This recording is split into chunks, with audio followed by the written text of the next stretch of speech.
What's going on, guys? This is Tower number 9, and I have a video for you here where I'm going to discuss a Star Wars Unlimited gameplay tactic that I like to call arena dodging. So the way this works is, let's say that I am going second, and I know that I want to be aggressive in this matchup. So right here, I've loaded up a scenario where I'm playing Leia Organa Tarkin Town. This is a very aggro deck, and I'm playing against Luke Tarkin Town. This is more of a mid-range deck. So I know that by default, I'm going to be the one who wants to be aggressive and attack my opponent, and my opponent is going to want to take control of the game and try to get to a late game where they're going to do better than me. Okay, so how are we going to deal with this situation? My opponent is going first here. So when I'm thinking about my resourcing, arena dodging is a tactic that means that I'm going to intentionally resource differently than I would in other situations so that I have the option to play a unit to both arenas. The reason for doing that will become apparent. Let's say that I didn't do that. So in this hand, we have A-Wing and Battlefield Marine, both good starting units. We could then proceed to the Fighters for Freedom and then potentially the Bright Hope, which is a pretty good progression. So let's say, and we still have this for a cause for late game reach. So let's say we're like, okay, I'm going to, I'm going to keep let's say I want to play the A-Wing because I think my opponent is less likely to have a good counter unit in space. So let's say that I'm like, I'm going to have the A-Wing, I'm going to resource the Battlefield Marine, and let's say I resource the Bright Hope. I'll keep this Metal Ceremony as a potential counter to a forced throw.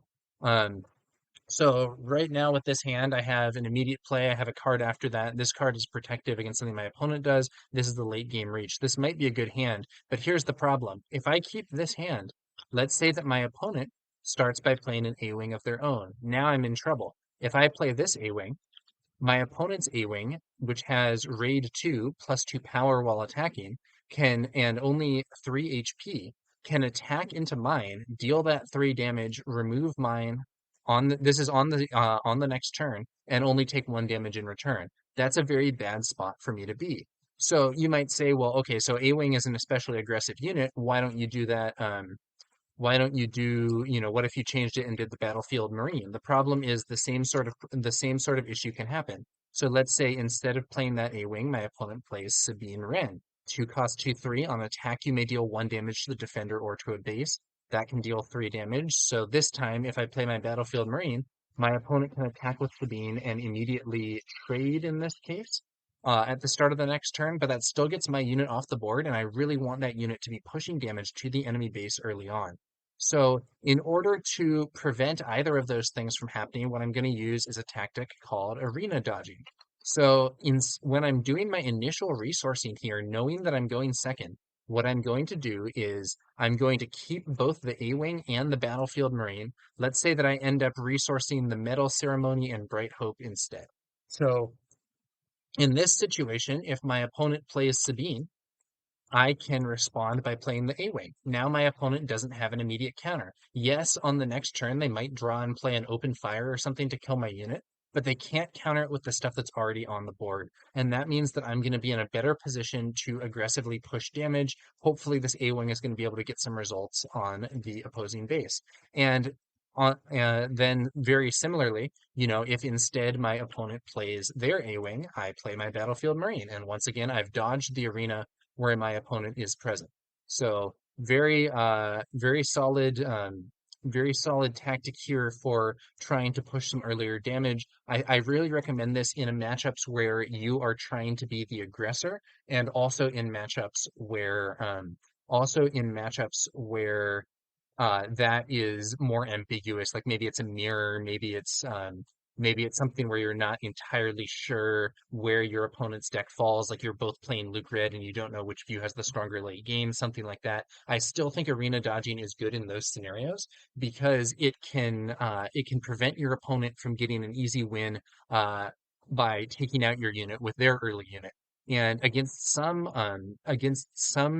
decks, it can be even more relevant because you have scenarios where someone might have shoot first, which would allow their unit to kill your unit and stay alive, even if their initial unit is weaker than yours, stuff like that. So arena dodging can be a good tactic to mitigate that. And I think it's going to be relatively fundamental option, a relatively fundamental option in Star Wars Unlimited strategy as we move forward.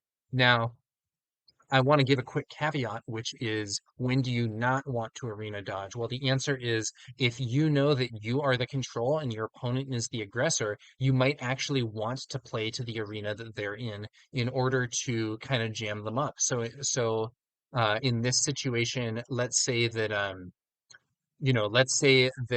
I'm going first as Leia, and I decide to play my A-wing, my Luke opponent might play his own A-wing here. And the reason for that is yes, I can attack and clear his unit, but if I do that, I'm not attacking his base, which means I'm giving up some tempo.